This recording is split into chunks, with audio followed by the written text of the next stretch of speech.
Sir, सावरिया सेठ की मूर्ति के स्वरूप को लेकर कौन सी विशेषता या मान्यताएं प्रचलित हैं? जब वो दिन में गायें चराते हुए कहीं आराम करते तो उनको सपना आता था कि बोली राम मुझे यहाँ से निकाल के ले जा। सर, इस मंदिर को इच्छा पूर्ति धाम कहे जाने के पीछे आध्यात्मिक रहस्य या परंपरा क्या जुड़ी हुई है? देशों की मुद्राएं आती है जिसमें अमेरिकन डॉलर है, ऑस्ट्रेलियन डॉलर है, जापान का आता है, सऊदी अरब से आते हैं और पोलैंड के, इटली के, जर्मनी के हर। सर, हम अक्सर देखते हैं कि मंदिरों में वीआईपी दर्शन की व्यवस्था को लेकर चर्चा और विवाद देखने को मिलता है। सर, एक माह में अनुमानित दान राशि कितनी करते हैं? जी सर। परंतु कुछ लोग ऐसे भी आते हैं जो कुछ श्रद्धा से अपना आर्टिकल बना करके लाते हैं। कोई पेट्रोल पंप बना के ला रहा है, कोई रिवॉल्वर बना के ला रहा है, कोई जेसीबी बना के ला रहा है, कोई ट्रैक्टर बना के ला रहा है, कोई थार जीप बना करके ला रहा है। और कुछ लोग प्रतिदिन मंदिर में दर्शन व्यवस्था कैसे संचालित होती है और दर्शन करने का सबसे शुभ समय या तरीका क्या है सर? तो मैं आपके चैनल के माध्यम से लोगों को ये संदेश देना चाहता हूँ कि सांवरिया सेठ जी की रसीद बुक बाहर नहीं जाती है। सांवरिया जी किसी प्रकार का इनामी योजना या किसी भी प्रकार से लोगों से प्रलोभन दे करके कोई राशि वसूल नहीं करते हैं। इस तरह अगर कहीं कोई करता है। सर, आज के भौतिक युग में सांवरिया सेठ का सबसे बड़ा संदेश क्या होगा? एक किसी बुजुर्ग ने आके कहा था, आप ही कुएं से जितना घी चाहिए उतना निकाल लो और जब आपके पास आ जाए तब वापस घी इसमें पधरा देना। तो ऐसा चमत्कार भी कि जो श्रद्धालु यहाँ दर्शन के लिए आते हैं उन श्रद्धालुओं को आप क्या संदेश देना चाहेंगे? 4 मूर्तियाँ बताते हैं, उनमें से एक मूर्ति खंडित हो गई थी। सर, समय के साथ साथ यह स्थानीय आस्था से राष्ट्रीय आस्था कैसे बन गया? सर, अधिकतर देखा जाता है कि बड़े बड़े उद्योगपति सांवरिया सेठ को अपने बिजनेस में पार्टनरशिप रखते हैं। अभी गौशाला में लगभग 3000 गौवंश हैं। नमस्कार, मैं हूं Sandeep Kumar Joshi, founder the Sandeep show.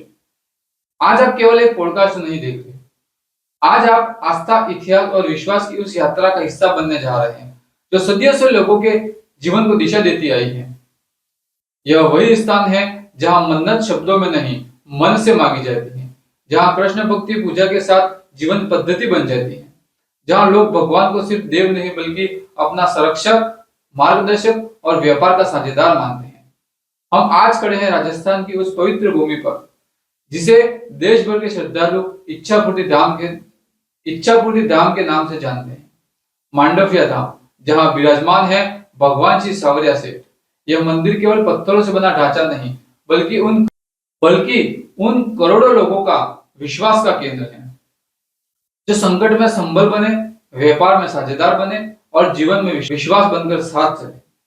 आज का यह पॉडकास्ट इसीलिए भी अत्यंत विशेष है क्योंकि आज सांवरिया सेठ का संपूर्ण इतिहास, किंवदंतियों से लेकर प्रमाणों तक और आस्था से लेकर आधुनिक व्यवस्था तक, यह सब कुछ हमें स्वयं मंदिर के वर्तमान चेयरमैन साहब हजारीदास वैष्णव जी बताएंगे, जिनकी वाणी में अनुभव, जिम्मेदारी और परंपरा के प्रति गहरी श्रद्धा समाई है। आज हम उनसे जानेंगे कि यह दिव्य परंपरा कहां से शुरू हुई, संकट के काल में इस आस्था की रक्षा कैसे हुई और कैसे एक स्थानीय विश्वास, आस्था समय के साथ साथ राष्ट्रीय आस्था का प्रतीक बन गया। तो आइए समय के गर्भ में उतरते हैं, इतिहास के पन्ने खोलते हैं, उस विश्वास को समझते हैं जिस पर करोड़ों श्रद्धा और अटूट विश्वास टिका है। ऐसे ही कहानियां जानने के लिए आप हमारे YouTube चैनल को लाइक, शेयर और सब्सक्राइब जरूर करें। तो चलिए सांवरिया सेठ का नाम लेकर शुरू करते हैं आज का यह पॉडकास्ट। तो बोलो सांवरिया सेठ की जय। द संदीप शो में दिल की गहराइयों से सर आपका हार्दिक स्वागत है। आपका भी सांवरिया सेठ की नगरी में, सांवरिया सेठ की पावन भूमि में हार्दिक स्वागत है और अभिनंदन। सर, सबसे पहले हम जानना चाहेंगे कि सांवरिया सेठ केवल एक मंदिर नहीं है बल्कि आस्था, विश्वास और परंपरा का जीवन केंद्र है। यहाँ की मान्यताएं पीढ़ियों से चलती आ रही हैं। इस संदर्भ में अगर देखा जाए तो सांवरिया सेठ के इतिहास के बारे में हम आपसे जानना चाहेंगे सर। श्री सांवलिया जी की जो मूर्तियां हैं जी सर। वो हमारे भक्त भोलीराम जी बडाना गुजर थे। जी। वो पूरी ज़िंदगी उन्होंने शादी नहीं की थी और भक्ति की तरह गांव की गायें और उनकी भी गायें चराते थे। तो उन्होंने ऐसी भक्ति की कि ईश्वर को उनको स्वप्न देना पड़ा। जी। लोगों को सपने रात में आते हैं, भोलीराम जी को सपने दिन में आते थे। श्री सांवलिया जी ने उनको कई बार दिन में सोते हुए सपने में, जब वो दिन में गायें चराते हुए कहीं आराम करते तो उनको सपना आता था कि भोलीराम मुझे यहाँ से निकाल के ले जा। तो 2-3 बार ऐसा हुआ तो उन्होंने गांव के लोगों से, आसपास के लोगों से जब इस बात की चर्चा की तो जाकर के वहाँ उसी जगह पे जाके खुदाई की। खुदाई में 4 मूर्तियाँ थी जो पूर्व में संतों ने 250-3 उस समय 500 साल से पहले इन मूर्तियों को वहाँ पर गड्ढा खोद करके अंदर ज़मीन में छोड़ दी थी, क्योंकि उस समय मुगल काल था। मुगल काल में मूर्तियाँ तोड़ी जा रही थी। जी सर। तो मेवाड़ सुरक्षित था, तो मेवाड़ के अंदर ला करके उन्होंने वो मूर्तियाँ यहाँ, जब यहाँ भी मुगलों का सेना आ गई तो ज़मीन में दबा करके चले गए। तो उनकी बात 250 साल बाद, आज से 250 साल पहले, लगभग 1840 में। हाँ, तो भोलीराम जी को सपने में मूर्तियाँ आई और वहाँ से जाके निकाली। 4 मूर्तियाँ बताते हैं, उनमें से एक मूर्ति खंडित हो गई थी। जी। तो खंडित मूर्ति को वापस वहीं पर ज़मीन में दबा दिया और 3 मूर्तियाँ थी। उनमें से सबसे छोटी जो मूर्ति, चमत्कारिक मूर्ति जो थी, वो यहाँ श्री सांवलिया जी वो लेकर के आ गए।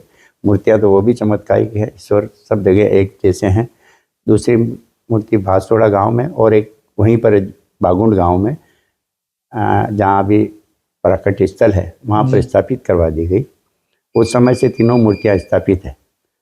और सांवलिया सेठ का यहाँ स्थापना होने के बाद बताते हैं कि एक बार घी नहीं मिला तो यहाँ की कुई के अंदर से एक किसी बुजुर्ग ने आके कहा था कि आप ही कुई से जितना घी चाहिए उतना निकाल लो और जब आपके पास आ जाए तब आप इस घी इसमें पधरा देना। जी। तो ऐसा चमत्कार भी उस समय हुआ जो हमने सुना है।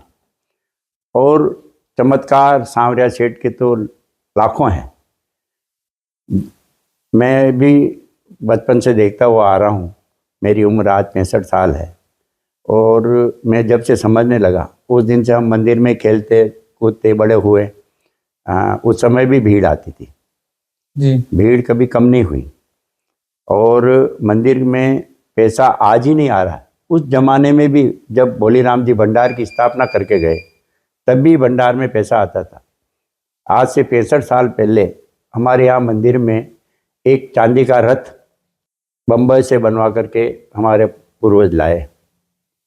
तो आप उससे कल्पना कर सकते हैं कि आज से 65 साल पहले 1960 में जी। जब इतना विशाल चांदी का रथ मुंबई से बना करके यहाँ सांवलिया जी में ला सकते हैं, जब ट्रांसपोर्टेशन नहीं था, साधन नहीं थे, उसके बावजूद भी यहाँ पे उस समय भी रथ आया।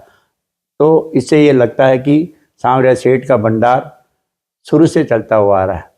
आज करोड़ों में है, उस समय सैकड़ों में था। जी सर। मेरे समझ में 1000 रुपये पूरे इस भंडार में नहीं आते थे। जिस दिन 1000 रुपये निकले तो हमारे गांव के लोग जो मंदिर की व्यवस्थाएं देखते थे, भंडार में जो गिनती करने के लिए बैठते थे, उठ करके नाचने लग गए। ये मेरी आंखों का सीन है। वो सीन में देख करके आज भी भाव विभोर हो जाता हूँ। ये हमारे गांव के बुजुर्ग लोग कैसे उठ करके नाचने लगे कि सांवलिया सेठ के भंडार में आज 1000 रुपये की राशि आ गई। आज करोड़ों की राशि है, उसमें कोई आश्चर्य नहीं है। पर जिस समय 1000 रुपये निकले, मैं भी बचपन में था, मैं भी देख रहा था। वो नज़ारा मेरे आंखों में आज भी आता है और वो लगता है कि गांव के लोगों को उस दिन जो खुशी मिली वो खुशी आज भी कायम है। आज भी हमारे में जो खुशी है वो उस खुशी को मैं अभी आज तक भी देखता आ रहा हूँ। जी सर। सर, सांवलिया सेठ की मूर्ति के स्वरूप को लेकर कौन सी विशेषता या मान्यताएं प्रचलित हैं? ये श्री सांवलिया जी सेठ हैं। किसी भी मूर्ति के आगे सेठ नहीं लगता है। मात्र एक ऐसा मंदिर है जो सांवलिया सेठ की मूर्ति कहलाती है। ये स्वरूप है द्वारिकाधीश का। द्वारिकाधीश को भक्त की मनोकामना पूर्ण करने के लिए जी भक्त थे नरसिंह मेहता, उनको नानी बाई का भात भरने के लिए सांवरिया सेठ का स्वरूप बनाना पड़ा। वो स्वरूप हम इसको मानते हैं कि ये जो नरसिंह मेहता का 96 करोड़ का भात भरा, 96 करोड़ उस जमाने में भात भरा था, क्योंकि कथाएं भी प्रचलित है और आज से नहीं है, हजारों वर्षों से नरसिंह मेहता का सैकड़ों वर्षों से हम सुनते हुए आ रहे हैं, कथाओं में भी है। तो वो जो स्वरूप बना था नरसिंह मेहता का, जो हुंडी शिकारी सांवरिया सेठ बनाए, जी जी वो स्वरूप सांवरिया जी का है। जी। सर, इस मंदिर को इच्छा पूर्ति धाम कहे जाने के पीछे आध्यात्मिक रहस्य या परंपरा क्या जुड़ी हुई है?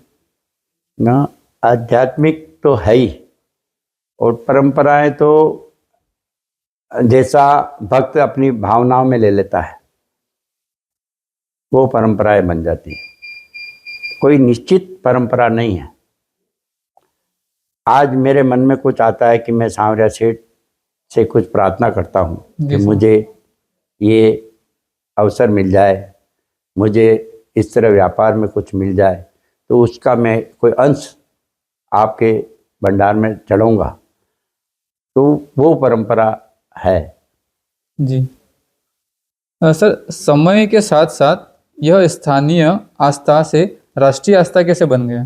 देखिए, स्थानीय तो उस समय हमारे यहाँ पे मेवाड़ के लोग दर्शन करने के लिए आते थे। बचपन में मालवा के लोगों को मैंने देखा कि ज़्यादातर मालवा के लोग आते थे, क्योंकि उनका पहनावा, उनका साफा अलग से दिखाई देता था। जी सर। मेवाड़ के लोगों का अलग, तो मालवा के लोगों का प्रचलन था। धीरे धीरे राजस्थान में हाड़ौती और धुंधाड़ से और इधर से भी लोग आने लगे।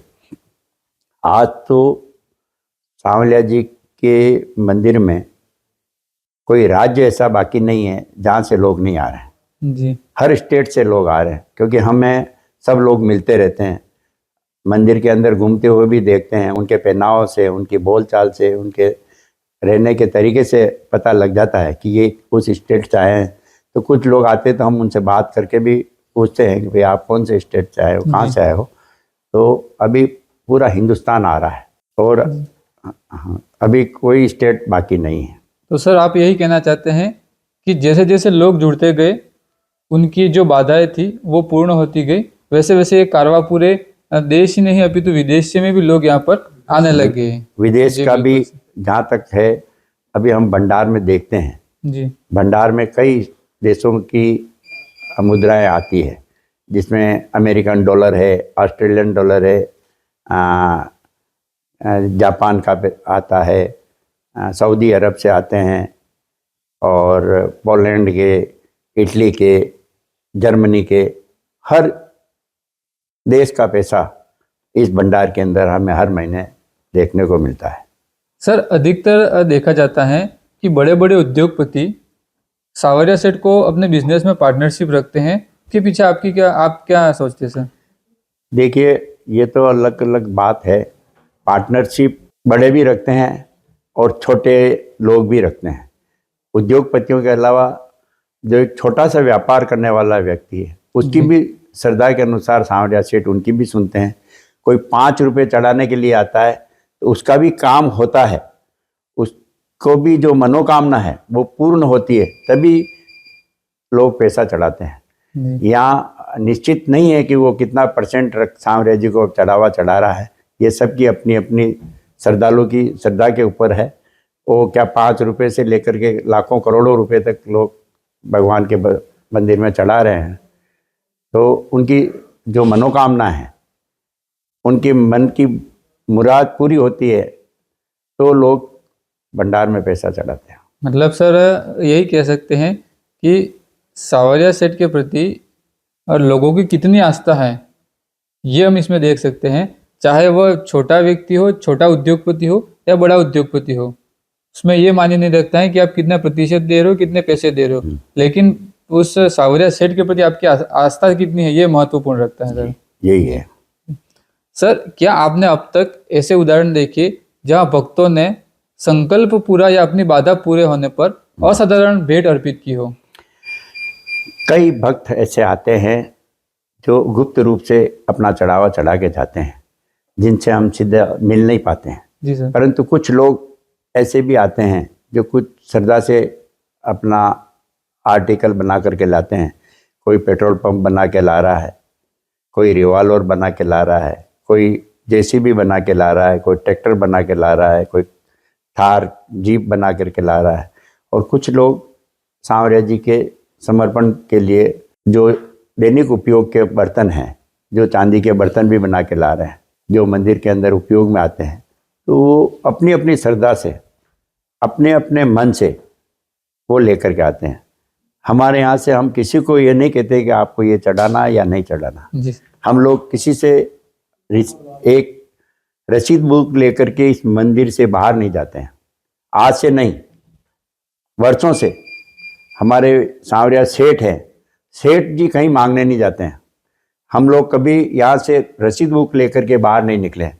कई लोगों का आता है, तो मैं आपके चैनल के माध्यम से लोगों को ये संदेश देना चाहता हूँ कि सांवरिया सेठ जी की रसीद बुक बाहर नहीं जाती है।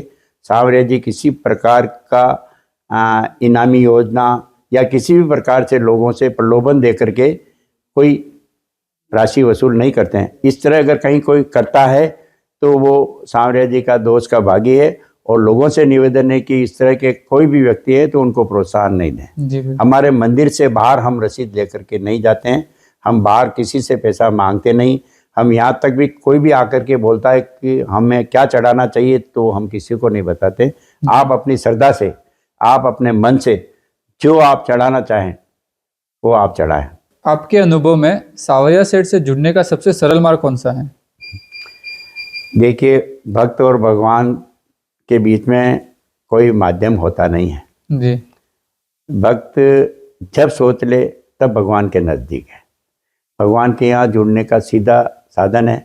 हमारे यहाँ पर किसी प्रकार का बीच में कोई बिचौलिया नहीं है, जिसको मैं कह सकता हूँ कि भगवान और भक्त का सीधा संपर्क है। यहाँ पे आकर के अपने घर पे बैठ करके या जहाँ भी कोई ऐसी स्थिति परिस्थिति बनती है और वो सांवरिया सेठ को श्रद्धा से याद करता है, ईश्वर सांवरिया सेठ उसकी मनोकामना वहाँ भी पूरी करते हैं। मतलब अगर कोई घर पे बैठ के भी आंखें बंद करे और उसके सामने सांवरिया सेठ आ जाए, देखिए, तो उसकी मनोकामना है, उसका काम पूरा हो जाएगा। ये द्वारिकाधीश का स्वरूप है और सांवरिया सेठ है। जी सर। भगवान कृष्ण को जहाँ भी याद किया जाता है, ईश्वर हर भक्त के लिए सुलभ है। जी बिल्कुल सर। तो सांवरिया सेठ हर जगह हर व्यक्ति के लिए उपलब्ध है।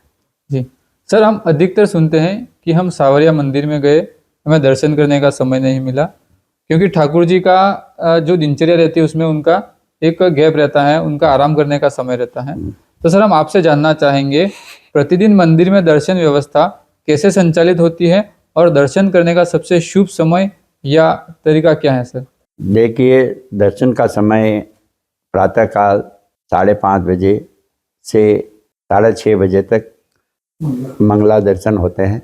उसके बाद 8 बजे से लेकर के 12 बजे तक श्रृंगार के दर्शन होते हैं जी। इसमें राजभोग भी लगता है और 8 बजे से 12 बजे तक निर्बाध रूप से दर्शन होते हैं। 12 से लेके 2:30 बजे तक विश्राम का समय है।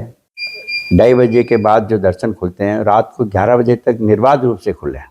2:30 से 11 बजे तक? रात दिन में 2:30 बजे से लेकर रात को 11 बजे तक। 11 बजे शयन आरती होती है तो 11 बजे तक दर्शन खुले हैं। ऐसा मुझे लगता है कि कहीं दूसरे भी मंदिर हैं, पर इतना अच्छा लंबा समय दर्शन का कहीं दूसरी जगह है देखने को नहीं मिलता।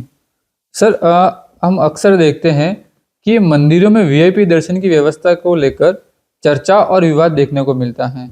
आप इस विषय को किस दृष्टि से देखते हैं? देखिए, वीआईपी दर्शन का जहाँ तक है, हमारे श्री सांवलिया जी मंदिर में कोई वीआईपी व्यवस्था नहीं की गई है। और ये सोचना किसी व्यक्ति का कि मैं वीआईपी हूँ या मुझे वीआईपी दर्शन होने चाहिए, नहीं होने चाहिए। हमारे यहाँ पर भी ऐसी कोई व्यवस्था नहीं है। और ईश्वर के दरबार में कौन वीआईपी हो सकता है? जहाँ विष्णु भगवान विराजित होते हैं वहाँ पर दूसरे देवता भी आते हैं, तो वो देवताओं के लिए भी कोई वीआईपी नहीं है। तो आम इंसान तो ईश्वर के दरबार में कहाँ से वीआईपी होगा। जी हमारे यहाँ कोई वीआईपी व्यवस्था नहीं है।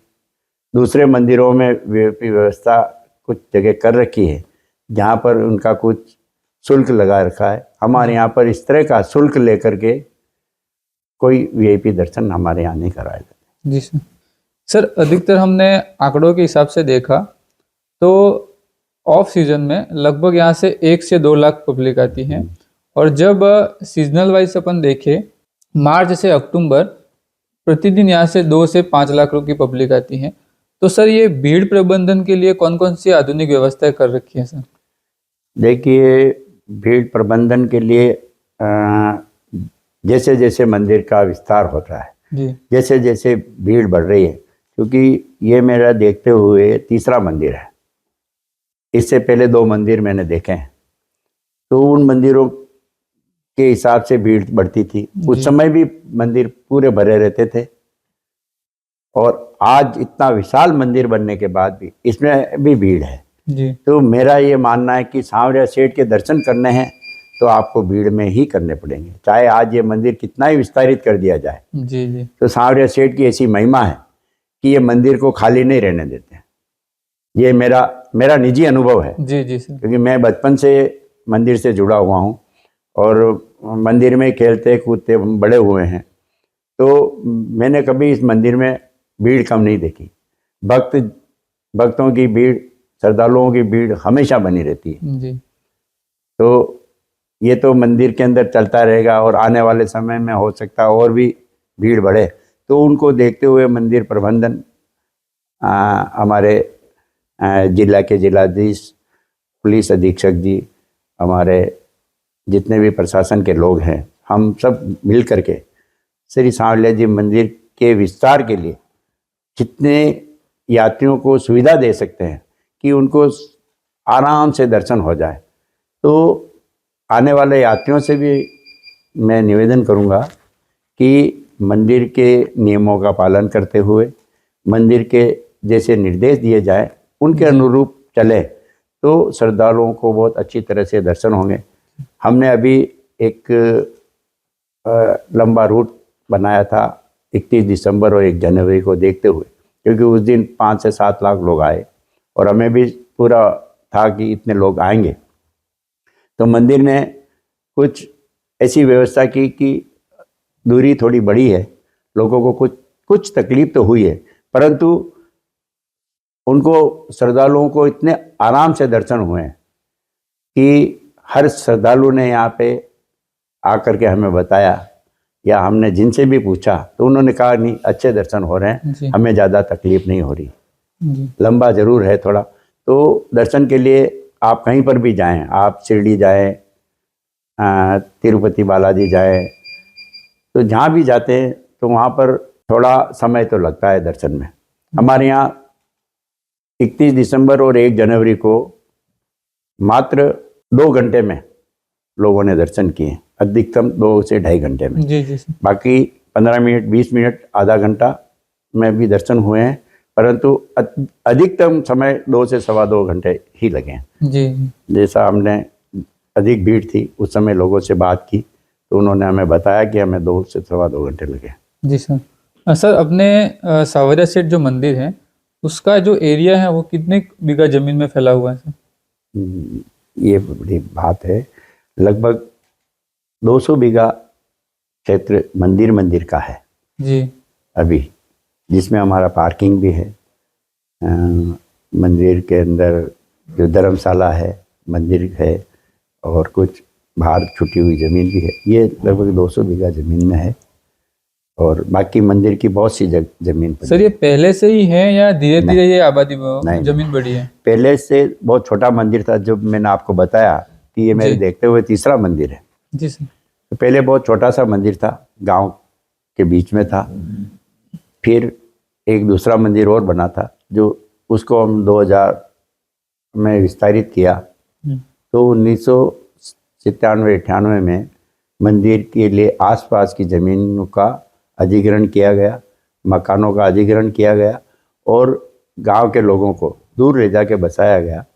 तो यहाँ के गांव के लोगों ने अपना सेक्रीफाइस किया है कि मंदिर कैसे विस्तार पूर्वक अच्छा विशाल मंदिर बने। जी। उसके लिए लोगों ने ज़मीनें दी है, अपने मकान दिए हैं, अपनी दुकानें दी है। तो सांवलिया जी के मूल निवासी जिनकी अटूट श्रद्धा सांवरिया जी के प्रति है, वो लोग सांवरिया जी का जैसा निर्देश था कि भाई विशाल मंदिर बने, तो उन लोगों ने विशाल मंदिर बनवाया। आज ये विशाल मंदिर यहाँ के लोगों की अटूट श्रद्धा का प्रतीक है।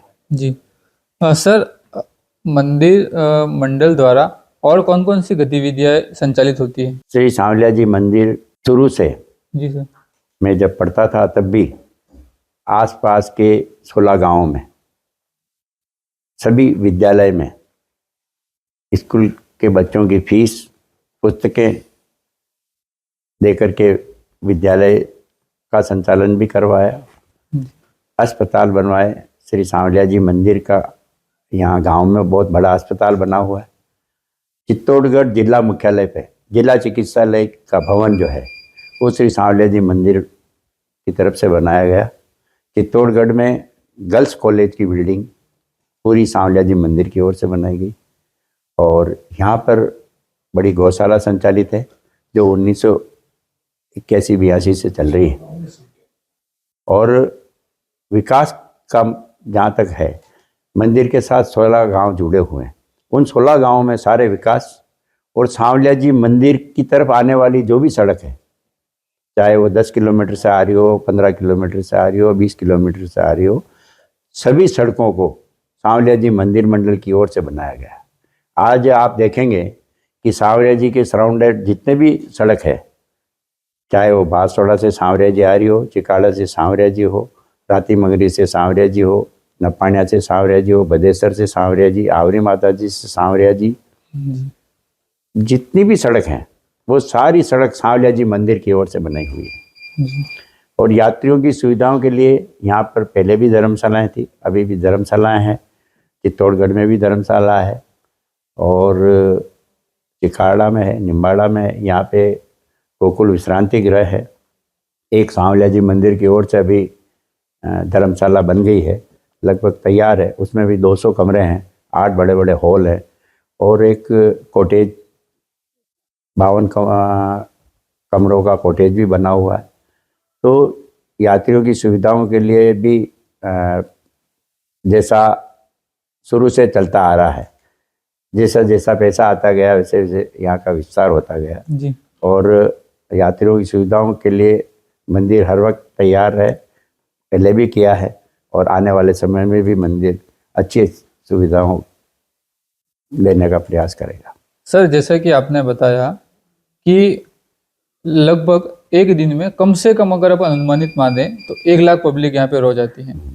अब आपके पास रोज 1 लाख पब्लिक आती है। अब आपके पास जो ठहरने की और रहने की व्यवस्था है वो आपके पास सीमित संसाधन है और किसी कारणवश जिन श्रद्धालुओं को आप वो सुविधा उपलब्ध नहीं करा सकते, उनसे आप क्या निवेदन करना चाहेंगे सर?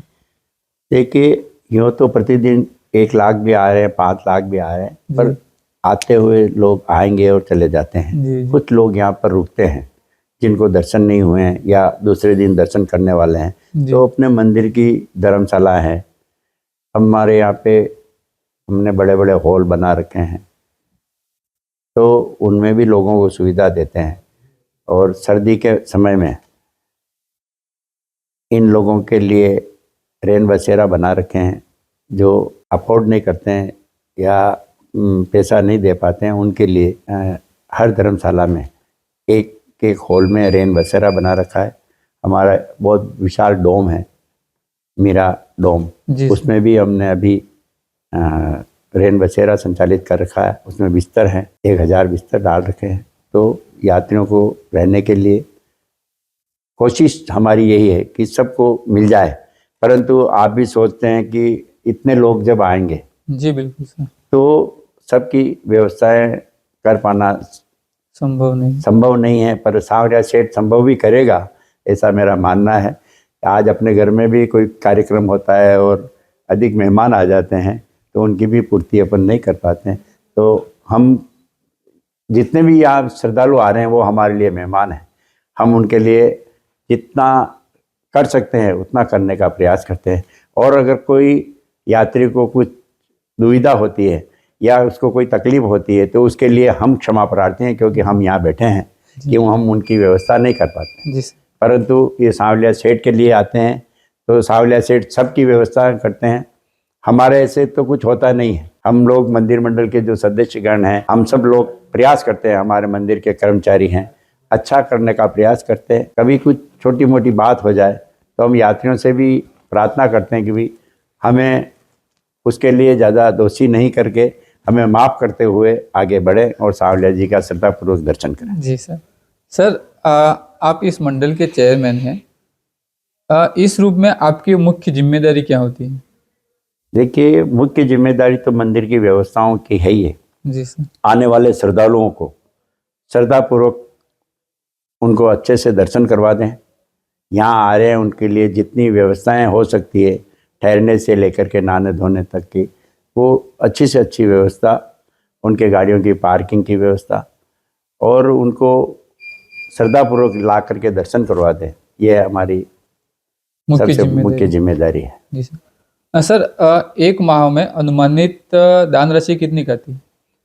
एक माह में अभी 30 करोड़ के लमसम चल रही है अभी लगभग। तो यूँ मान लीजिए प्रतिदिन 1 करोड़ रुपया का चढ़ावा सांवलिया जी के भंडार में अभी चल रहा है। सर ये जो अपने दान राशि आती है उनका उपयोग किन किन कार्यों में किया जाता है? मैंने अभी आपको बताया था। जी सर। जो 16 गांव हैं उनमें विकास है, गौशाला है, मंदिर के निर्माण भी हुआ है अभी, और भी कुछ निर्माण वगैरह कर रहे हैं। तो हमारी भावना ये कि आसपास की जो गौशालाएं हैं, जी सर, क्योंकि उनमें धनराशि की कमी पड़ती है और इतनी गौशालाओं का संचालन लोगों से हो नहीं पाता है, तो हम कुछ गौशालाओं को एडॉप्ट भी करेंगे। कुछ गौशालाओं में हमारे मंदिर से जो सहयोग बनेगा वो देने का हम प्रयास करेंगे, क्योंकि कभी कभी अदालत का भी स्टे वगैरह आते हैं, तो उनका सम्मान करते हुए हम लोग उनसे भी, अदालत से भी निवेदन करेंगे कि ये सांवलिया सेठ का भंडार 16 गाँव ही नहीं पूरे विश्व का भंडार बन गया है, तो इसको वसुधैव कुटुंबकम की तरह सबके उपयोग में लिया जाए और अच्छी से अच्छी सुविधाएं हो। और जनहित में, जैसे गौशालाओं के लिए अगर करेंगे तो निराश्रित और जो गौ माता अभी तकलीफ में है उनकी तकलीफ को कम करने का प्रयास सांवलिया मंदिर मंडल करेगा। सर अपना मंदिर की जो गौशाला है उसमें अब तक कितने गायों का लालन पालन होता है? अभी गौशाला में लगभग 3000 गौवंश हैं, जिनका श्रद्धापूर्वक हमारे गोपालक जो गौशाला में सेवक हैं वो अच्छी तरह से उनकी देखभाल कर रहे हैं। जी। लगभग 3000 गौशाला। सर जो दान राशि आती है, जैसे कि आपने बताया कि एक दिन में 1 करोड़ रुपए की दान राशि आती है, तो अगर देखें विगत कुछ वर्षों में सबसे बड़ी दान राशि किस चीज़ के लिए उपयोग में की गई? यूँ तो देखिए सरकार के साथ जुड़े हुए हैं। जी सर।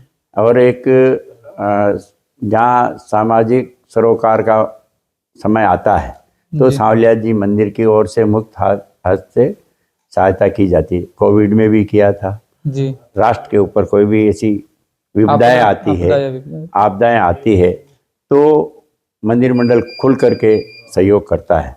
जी सर, आज के भौतिक युग में सांवलिया सेठ का सबसे बड़ा संदेश क्या होगा?